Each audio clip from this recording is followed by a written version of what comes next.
우리 몇 주간 복에 대해서 복에 대해서 좀 이렇게 살펴보는 시간을 가지고 있습니다. 복의 개념을 좀 우리가 그냥 막연하게 생각할 때와 좀 이 복이라는 것이 무엇인지 좀 더 세밀하게 찬찬히 살펴보니까 좀 내가 기존에 갖고 있었던 그런 생각과 좀 차이가 있다라는 것을 이렇게 보게 됩니다. 보통 우리는 복을 많이 받았다라고 이야기를 하죠. 복을 많이, 저 사람 복을 참 많이 받았다라고 이야기합니다. 그런 표현 속에는, 그 이면에는 복이라고 하는 것은 우리가 획득하는 것, 받는 것, 그걸 조금 다르게 표현을 하면 소유하는 것이라고 생각을 합니다. 그 어떤 복이라고 하는 그것을 내가 많이 획득하였다, 소유하였다 라고 할 때 복 많이 받은 사람, 이렇게 표현을 하는데, 우리가 TV 뉴스를 보거나 드라마나 영화를 볼 때에 참 우리가 볼 때는 복의 범주에 들어가는 것들을 많이 가지고 있음에도 불구하고, 소유하고 있음에도 불구하고 복된 인생이 되지 못하는 사람들을 보게 됩니다. 우리 지난주에 영화 돈의 맛이라고 하는 그 영화의 내용을 잠깐 나누었었는데, 거기에 등장하는 윤 회장이라고 하는 주인공이 돈을 보고 그 아내 되는 사람과 결혼을 했고, 그 아내가 가지고 있는 그 재력을 가지고 정말 펑펑 쓰면서 살았어요. 그래서 어떻게 보면 다른 사람들이 바라볼 때는 저 사람 참 복 많이 받았다 라고 이야기할 텐데, 그가 이렇게 자조 섞인 말로 하는 말이, 그렇게 돈을 펑펑 쓰면서 살았던 그 인생이 참 모욕적이었다라고 고백하면서 내 인생 실패한 인생이고 내 인생 쓰레기 같은 인생이었다라고 고백하면서 자살을 하고 자신의 삶을 마감하는 것을 우리가 보았습니다. 어떻게 보면 참 많은 것을 가지고 있는데, 많은 것을 소유하고 있는데, 그 소유 그 자체가 복은 아니다라는 것을 우리에게 보여주는 것 같아요. 그리고 그 소유보다 복의 개념 속에는 상태, 그래서 예를 들어서 우리가 오복이라고 이야기할 때 장수를 예를 들면 오래 살아가는 상태, 부를 이야기할 때 풍요로운 상태, 그 상태, 비잉이 되는 그러한 상태, 그것이 오히려 더 복이 아닌가 우리가 보게 되어집니다. 특별히 이 땅을 살아가는 우리들에게 참 안타까운 현실은 뭐냐면, 우리 전도서 1장 8절의 말씀, 우리 한번 쉬운 성경으로 번역된 것을 한번 같이 읽었으면 좋겠습니다. 세상 만사 말로 다 할 수 없이 피곤하니 눈은 보고 또 보아도 만족하지 않고 귀는 듣고 또 들어도 채워지지 않는다. 3000여 년 전에 이 땅에서 사람이라면 모든 것을 다 누려보았던 솔로몬이 자신의 삶을 돌아보면서 세상 만사 살아가는 인생들을 바라보면서 하는 고백이에요. 눈은 보고 또 보아도, 귀는 듣고 또 들어도 채워지지 않는 것. 바꾸어서 얘기하면 아무리 우리가 소유하려고 해도 그 소유함에는 끝이 없는 거예요. 지금 1억도 쥐고 있지 않는 친구들에게 있어서는 1억만 있었으면 좋겠고, 그것만 있으면 내 삶에 뭔가 새로운 변화가 일어날 것 같은데, 근데 1억을 쥐고 있는 사람들을 한번 보십시오. 그 사람들은 10억을 추구하면서 살아갑니다. 그리고 10억을 쥐고 있는 사람은 100억을 추구하면서 살아갑니다. 그러니까 피곤에 절어서 살아가요. 소유가 아니라 상태, 특별히 관계적인 상태. 그래서 성경은 복에 대해서 묘사를 할 때 이렇게 표현을 하는데, 잠언 말씀 우리 한번 보여주시면 우리 한번 또 같이 읽어보겠습니다. 마른 빵 한 조각만 있어도 화목한 것이 먹을 것을 많이 차려놓고 싸우는 집안보다 낫다. 그냥 말라 비틀어진 빵 한 조각 있어도 가족 안에서 화목한 관계를 이루고 있으면 집에 먹을 것이 넘쳐나도 시기와 질투와 미움이 가득한 그 현장보다 낫다, 성경은 이야기를 하고 있습니다. 많은 것을 가지고 살아가는 그 인생이 중요한 것이 아니라 어떠한 관계를 누리면서 살아가느냐, 그 관계적인 상태, 그게 복의 핵심적인 요소임에 대해서 이야기를 합니다. 그래서 우리가 복의 근원이 되시는 하나님과 친밀한 관계를 누리는 사람이 하나님의 복을 누릴 수 있다는 사실입니다. 우리 오늘 본문의 말씀, 우리 24절에서 26절의 말씀 우리 한번 같이 읽어보겠습니다. 여호와는 내게 복을 주시고 너를 지키시기를 원하며 여호와는 그의 얼굴을 내게 비추사 은혜 베푸시기를 원하며 여호와는 그 얼굴을 내게로 향하여 드사 평강 주시기를 원하노라 할지니라 하라. 지금 하나님은 자신의 대리자인 제사장들에게, 이스라엘 백성들에게 어떻게 축복할 것인지, 내 이름으로, 하나님의 이름으로 어떻게 축복할 것인지에 대해서 이야기합니다. 이 세 구절이 각각 다른 이야기를 하는 것이 아니라 동일한 하나님의 복을 표현을 하는데 세 가지 방식으로 다양하게 묘사하고 있는 거예요. 그것을 복합적으로 우리가 이해를 하면 좋을 것 같은데, 24절에 그냥 내게 복을 주시고 너를 지키시기를 원한다 라는 요 말은 좀 그냥 우리가 평이하게 받아들일 수 있어요. 아 그렇구나 라고 생각을 할 수 있는데, 25절 26절에 보면 독특한 표현이 나오는데 뭐냐면 그의 얼굴, 하나님의 얼굴이라고 하는 독특한 표현을 사용을 하고 있습니다. 우리는 얼굴을 가지고 있지만 하나님은, 영적인 존재이신 하나님은 얼굴이라고 하는 그 자체가 사실은 없잖아요. 그런데 얼굴이라는 표현을 쓰기도 하고, 또 다른 성경에서 보면 또 손이라고 하는 표현을 사용하기도 하면서 하나님을 묘사를 합니다.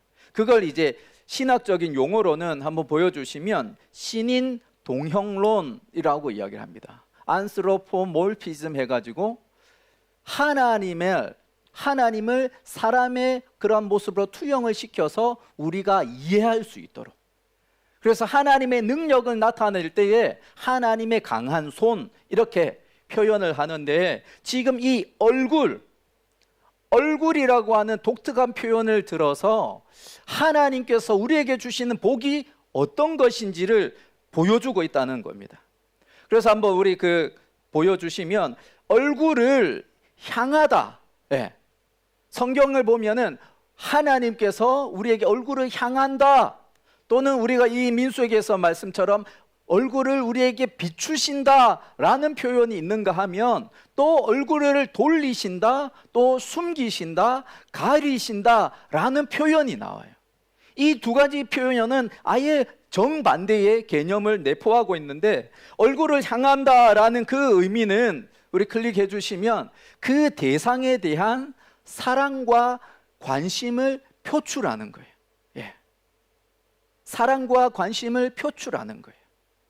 한번 우리가 어떤 교제할 때, 이성 교제를 할 때도 그렇지 않습니까? 정말 내가 마음에 가는 사람은 어때요? 내가 눈이 자연스럽게 그 사람에게 향해요. 얼굴이 자연스럽게 그 사람에게 향하게 되어진다고요. 관심이 가는 그 사람에게 나의 시선이 향하고 얼굴이 향하면서, 아, 저 사람 오늘은 어떤 옷을 입었구나, 아, 저 사람 저렇게 해맑게 웃고 있구나, 그러면서 흐뭇하게 느끼는 그런 모습을 우리가 보게 되지 않습니까? 근데 반면에 얼굴을 돌리는 것, 얼굴을 숨기는 것, 가리는 것은 클릭해 주시면 그 대상에 대한 외면과 거절을 나타내는 거예요. 예. 우리도 좀 관계가 좀 좋지 못한 사람이 이렇게 지나갈 때는 어때요? 그냥 괜히 몸을 돌리잖아요. 얼굴을 돌리잖아요. 그러고서는 못 본 척 하잖아요. 그렇게 얼굴을 돌린다, 얼굴을 숨긴다라는 것은 하나님의 입장에서 그 대상에 대한 외면, 거절을 이야기합니다. 그래서 신명기 31장을 보면은 이 이스라엘 백성들이 하나님을 떠났을 때, 하나님을 떠나서 다른 우상을 섬길 때에 하나님께서 이렇게 말씀하십니다. 내가 그때 반드시 내 얼굴을 숨기리라. 나를 떠난 그들을 보기 싫은 거예요.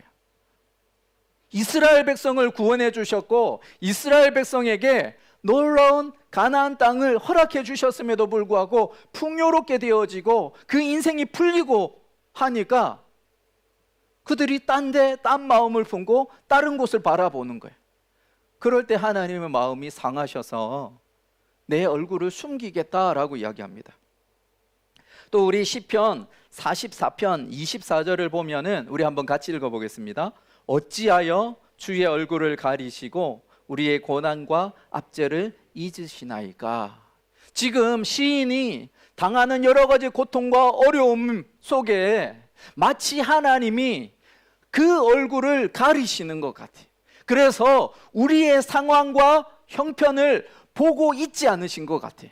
외면하시는 것 같고 거절하고 계신 것처럼 보이니까 왜 주의 얼굴을 가리십니까? 왜 우리의 이 상황을 살피시지 않습니까? 라고 그렇게 하나님께 부르짖는다는 겁니다.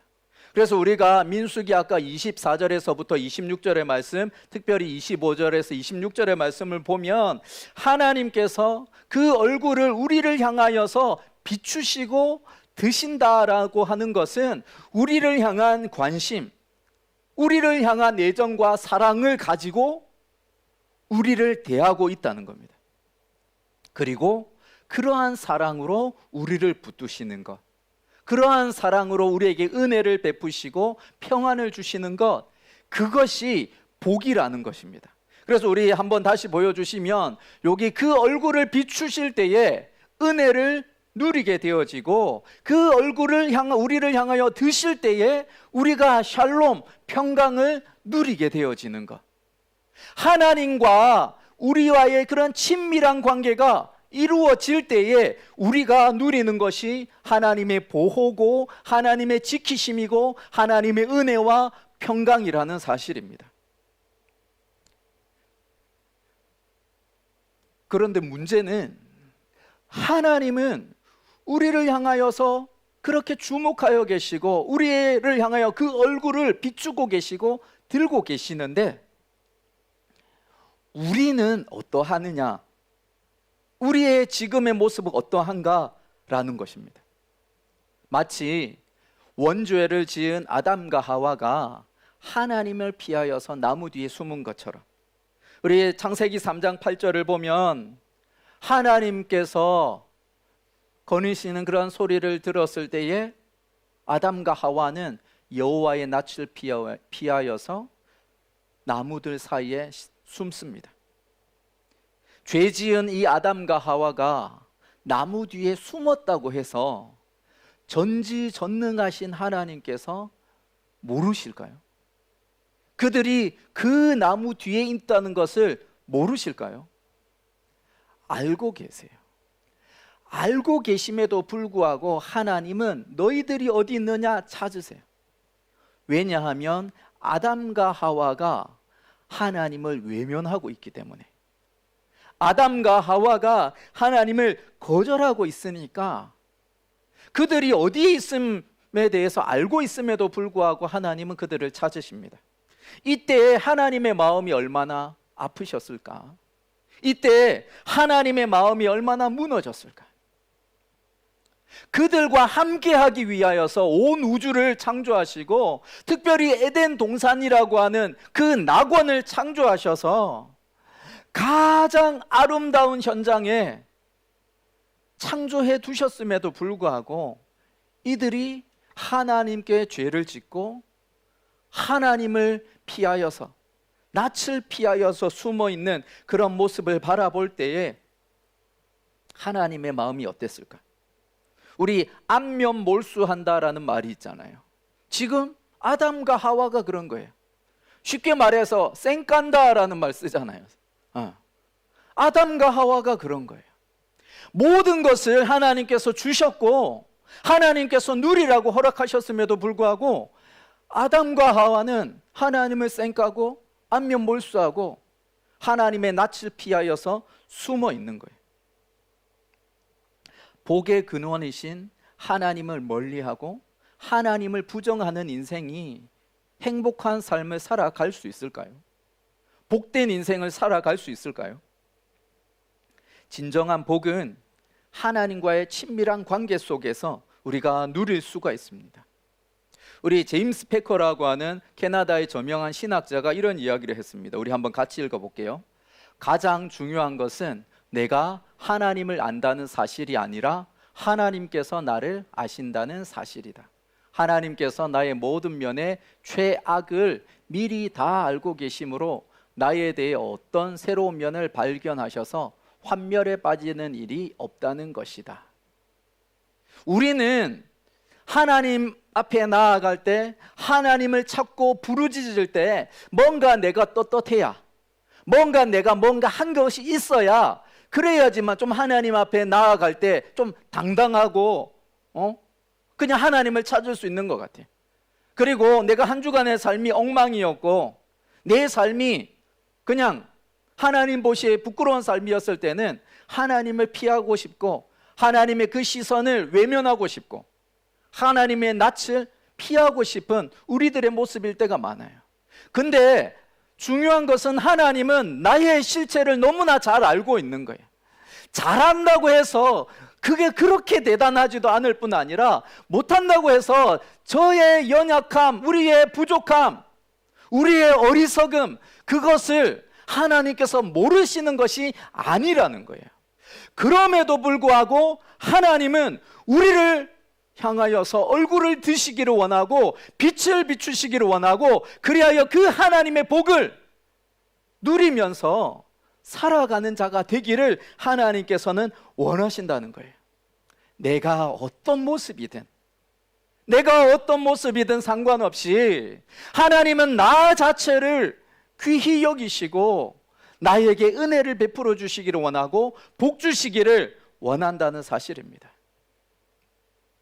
우리가 그 하나님을 외면하기에, 우리가 그 하나님을 부정하기에 어쩌면 우리는 하나님께서 주시는 복을 누리고 있지 못한 줄도 모릅니다. 우리 시편 73편 28절의 말씀 우리 한번 같이 읽어보겠습니다. 시작.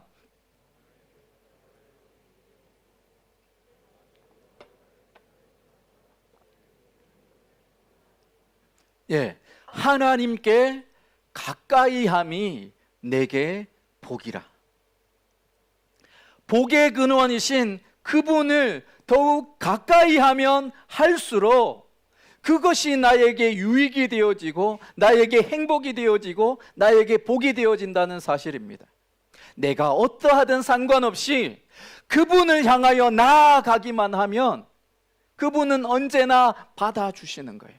마치 탕자가 모든 것을 다 잃어버리고 모든 것을 다 소진해버리고 정말 거렁뱅이와 같은 모습으로 돼지 치던 그 더러운 냄새를 나는 그런 몰골을 가지고 아버지께 나아갔다 할지라도 아버지는 어때요?